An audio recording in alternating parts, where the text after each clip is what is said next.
It's prediction time. I think Oregon beats Oregon State. I don't think it's easy, though.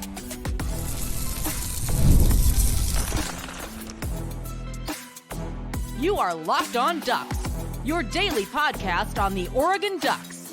Part of the Locked On Podcast Network, your team every day. Yes, it is that time once again for Locked On Ducks. I'm your host, Spencer McLaughlin. Thank you so much for making this your first listen or your first view of the day. Part of the Locked On Podcast Network, your team every day and your number one source to stay up to date with the Ducks. Today's episode brought to you by our friends over at Game Time. Download the Game Time app, create an account, use code LOCKEDONCOLLEGE for $20 off your first purchase. 3 biggest keys to answer in this game, questions to answer going into this game, of which there's several all coming up on today's show. But I'll start right off the top with my prediction. I think Oregon goes into Corvallis and wins the game for a second year in a row, 31-20. Later in the year, if you played this game in its traditional time slot, I might feel like Oregon goes in and wins this game 38-17. I hope Oregon wins the game 38-17. I hope they win it 56-10. I don't think Oregon State is going to make it that easy because they are at home and they have the crowd behind them. The offensive line that has plenty of questions is going to be operating in a road environment for the first time. I don't think that's a factor that can be overlooked. But one reason I still feel confident in Oregon winning this game by 10 to 14 points. If I were going with the point spread, I'd lean towards Oregon State there at home getting over 2 touchdowns. But that is more rooted in how I feel about Oregon than how I feel about Oregon State. This Oregon State team, through 2 games, is about what I expected so far. They're trying to figure out their pass game. They were working in a new quarterback. It wasn't that explosive last year. It was hit and miss with DJU, and they have a guy in there who's not as talented, but, Giovanni McCoy, he's capable. He can make some throws. He executes the offense, but they want to run the football. They want to play really good defense. And through the first couple of weeks, they've run the football, and they've played really good defense so far. And last week against San Diego State, the Aztecs are not a very good team. They will be eventually with Sean Lewis as their head coach, but this year they're not great. Still, going on the road, holding them to 0 points, that's impressive. But Oregon State's offense was not very impressive in that game. Only 21. Would have liked to have seen, I think if you're Oregon State, a number closer to 30. And going up against this Oregon defense, it should be just as tough for Oregon State to score. At home, though, I think they find a way to get to 20 points. I think Oregon finds a way to make it to 31. And one thing to factor in, if you're one of those Oregon fans out there, and I know there are many of you that are worried about this game or not confident in this Oregon team or concerned heavily about how they've played through the first couple of weeks, look at that Boise State game and make sure that you are separating it from the Idaho game. Those 2 teams are not in the same category. The Idaho game was far worse than Boise, which had plenty of missteps and plenty of mistakes and plenty of errors and things to clean up, and hopefully Oregon will do some of those things going into this matchup with the Beavs. But that Boise State game had a lot of things that were significantly better than the Idaho game. Significantly better. And Boise State is a significantly better team. They are the favorites in the Mountain West coming into this year. They should be. They may very well end up with 10 or 11 wins. And should Oregon have played better? Yeah. They were also in position to, and then Patrick Herbert fumbled. Statistics will show you that fumbles, incredibly random. In an incredibly random stat. Defender made a good play, and he just didn't hold on to it. You think that's going to happen again? You think Dylan Gabriel is going to fumble after having the ball snapped to him when he's not expecting it? Gosh, I hope not. But that's a lot more likely than the Pat Herbert fumble, which derailed the game because it shifted momentum. Boise State scores on the next play, and the defense has to be able to clean those sorts of things up. But Oregon was close to winning that game by 14 to 20 points by putting Boise State into must-pass drives, not just situations individually if you're talking about one particular play, but drives where, hey, we can't run the football. We have to be able to pick up some chunk yards. And the pass defense has been really good through the first couple of weeks. Jordan Burch and DJ Harmon are 2 of the leaders in the country in all of college football in pressures generated on opposing quarterbacks. The defensive line, as I've said, has been as advertised. The rest of the defense can improve. The secondary, though, for the most part is covered well. The linebackers, they've been, I think, up and down, but overall solid. I'm not as worried about the defense as I am the offense, and I'll get to that more in a sec. But I know that Boise State game was more stressful than a lot of Oregon fans would have liked for it to have been, but it was a better performance.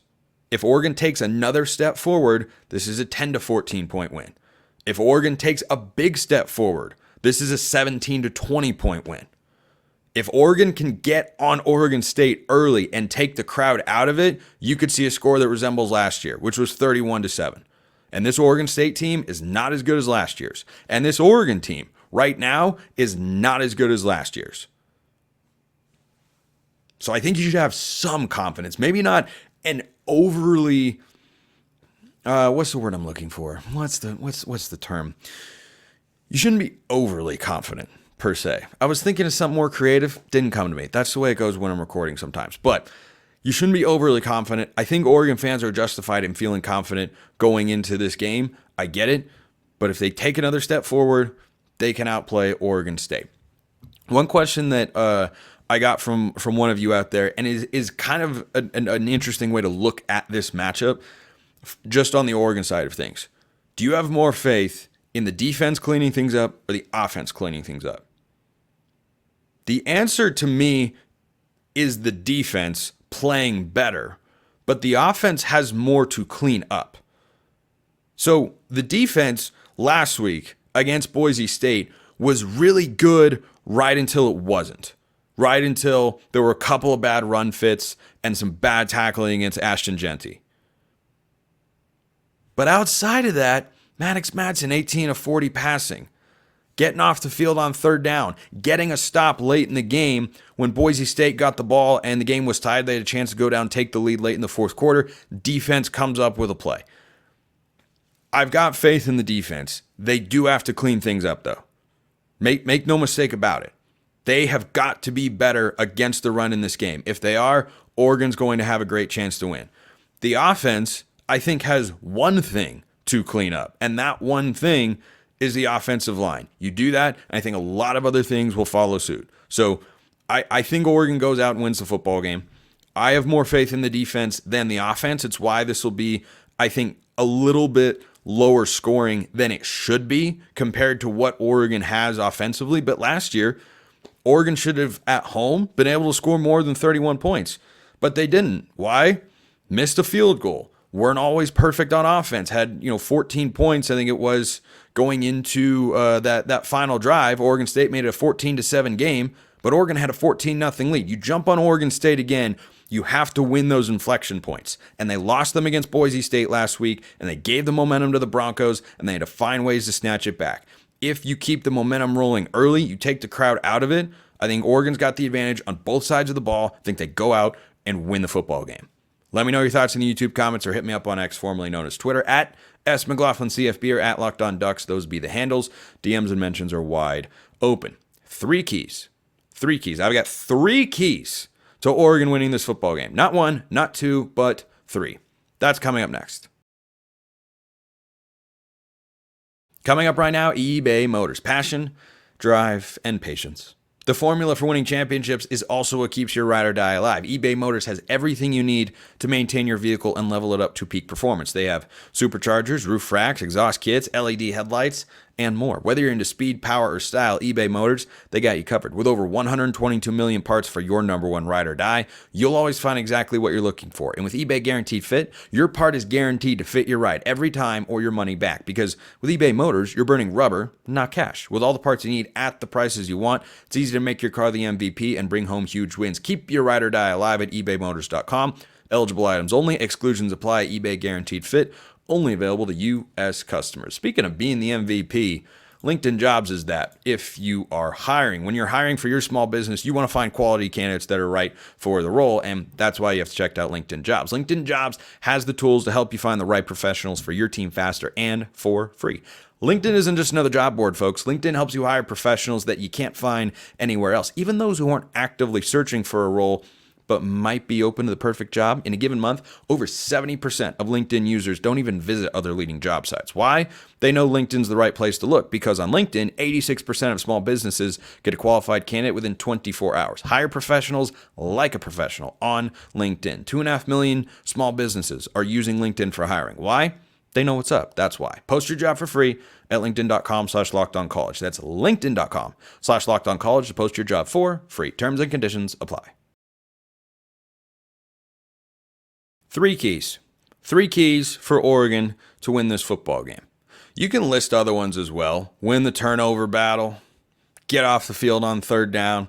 The generic ones. I'm going to start with the number 1 key that if you tell me right here, right now, as I'm recording the show on Thursday afternoon, that Oregon accomplishes this key, they win the football game and do so pretty comfortably, it's win the rushing battle. It's win the rushing battle. It's not just stop the run. It's not just run the ball. It's a combination of those two things. If Oregon outgains Oregon State by 40 or 50 yards or more on the ground, Oregon's going to run away with this football game.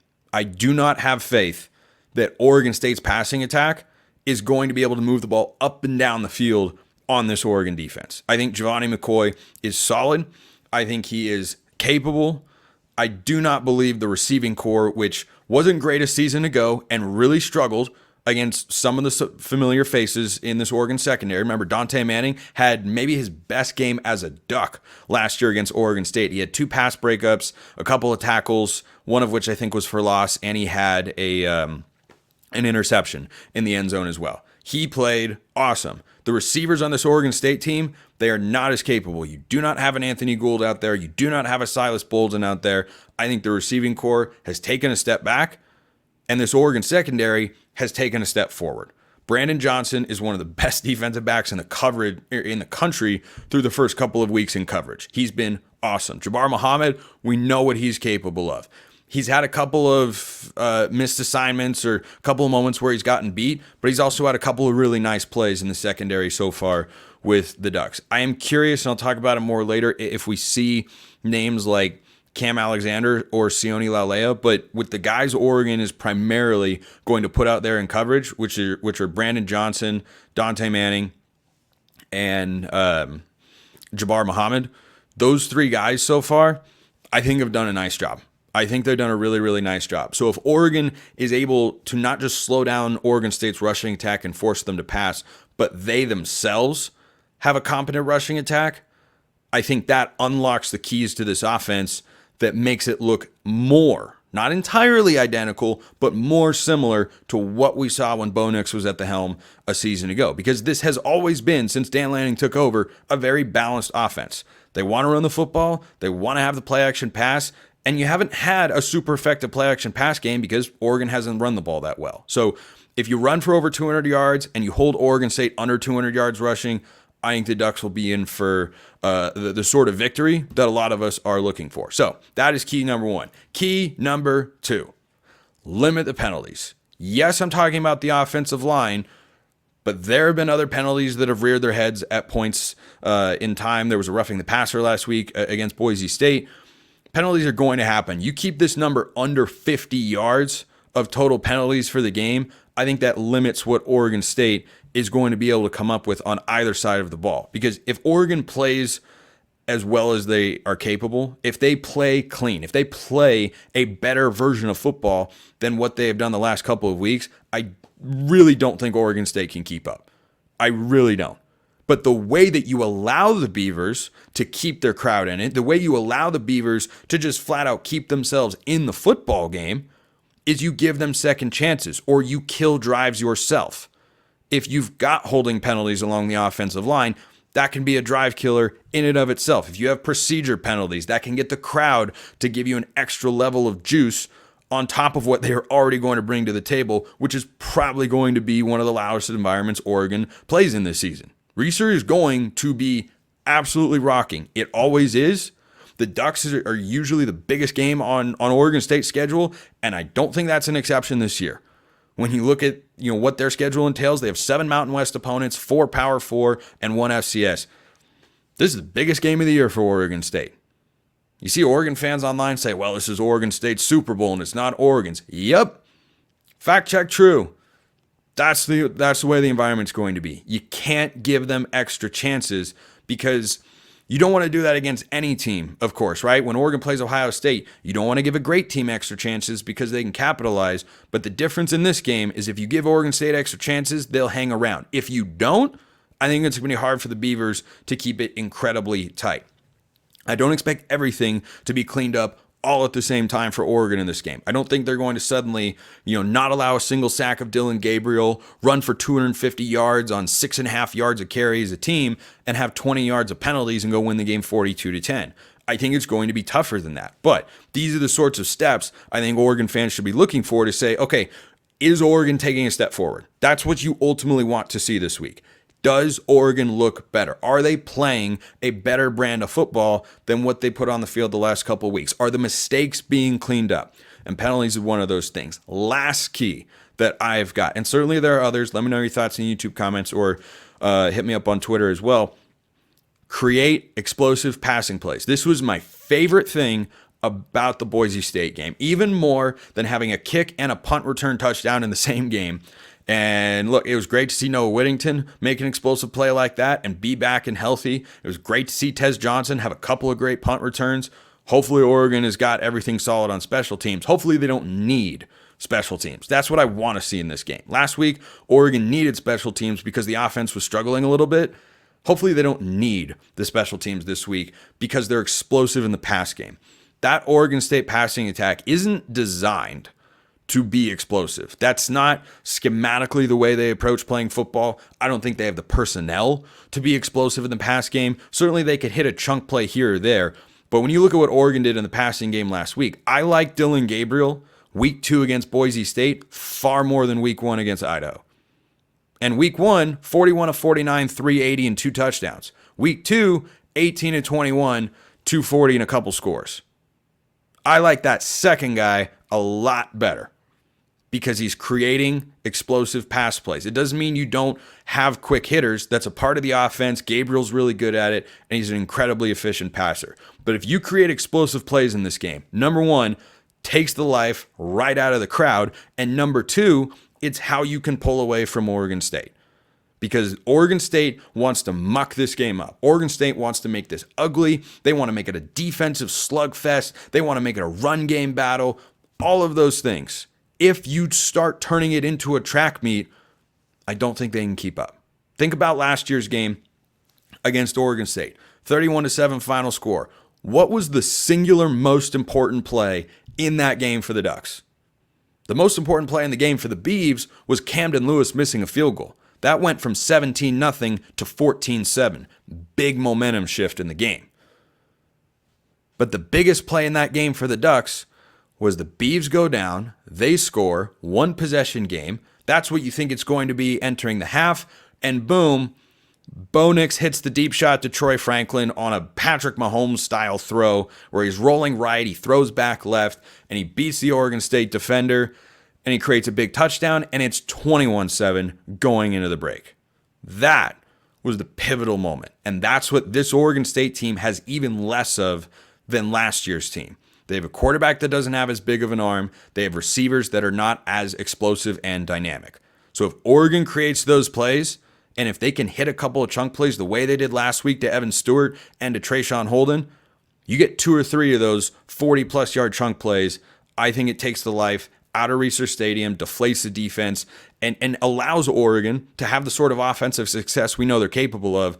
And Oregon State can't do that. If the Beavs are going to win this game, which make no mistake about it, they're capable of doing. If Boise State could have beaten Oregon last week, this Oregon State team could absolutely beat the Ducks if they don't show up ready to play.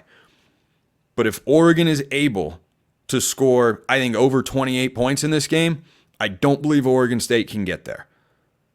Oregon State wants this total points, wants the total points scored in this game to be under 40, right? They want like a 21-17 sort of football game. That's where they win. But if Oregon turns it into a track meet, I don't think the Beavs can keep up. So the 3 keys to victory: win the ground game, limit the penalties, be explosive in the passing game. That's what I've got for the biggest keys against Oregon State. Let me know your thoughts, as always, in the YouTube comments. A couple questions to answer going into this game. And one of them's not my prediction. I've already made that. 31-20. I think Oregon wins. But you've all got questions for me, and I'll answer them coming up next. Do you have questions about how you're eating every week? Well, Factor's the way to go, let me tell you. Fuel up with Factor's no prep, no mess meals. Meet your wellness goals thanks to the menu of chef-crafted meals with options like Calorie Smart, Protein Plus, and Keto. Factor's fresh, never frozen meals are dietitian approved and ready to eat in just 2 minutes. So no matter how busy you are, and believe me, I know what it's like. I'm incredibly busy this time of year. You'll always have time to enjoy nutritious, great tasting meals. With 35 different meals, more than 60 add-ons to choose from every week, you'll always have new flavors to explore. Treat yourself to restaurant-quality meals that feature premium ingredients like filet mignon, shrimp, and blackened salmon. Head to factormeals.com/LockedOnCollege50 and use code LockedOnCollege50 to get 50% off your first box, plus 20% off your next month. That's a double whammy right there. Code is LockedOnCollege50 at factormeals.com/LockedOnCollege50 to get 50% off your first box, plus 20% off your next month while your subscription is active. Go check out Factor Meals today. All right, few listener questions to answer here to wrap up today's show, which will be the last time I talk to you, of course, until after the game. I will have a reaction show up sometime on Saturday. It will not be immediately after the game. The Oregon game is going to play right into the Southern Utah game. The Oregon game, my time, is 1:30. Southern Utah is at 6. Got to be there 90 minutes or so before. So after the SU game, I will come home, hop on and do a reaction show for you all. But until then, here be the questions. And remember, YouTube comments, you can get in there. Though those can, sometimes YouTube comments don't show up. I don't know. Or I miss them because there are a lot of them on a particular video.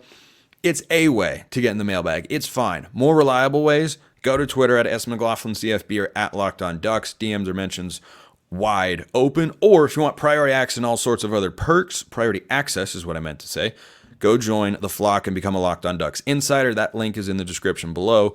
Wherever you listen to or watch the show, you can get a free 14-day trial. Ben, a Locked On Ducks insider, sends in a question about the renovation at Reser Stadium and whether that's going to make a difference.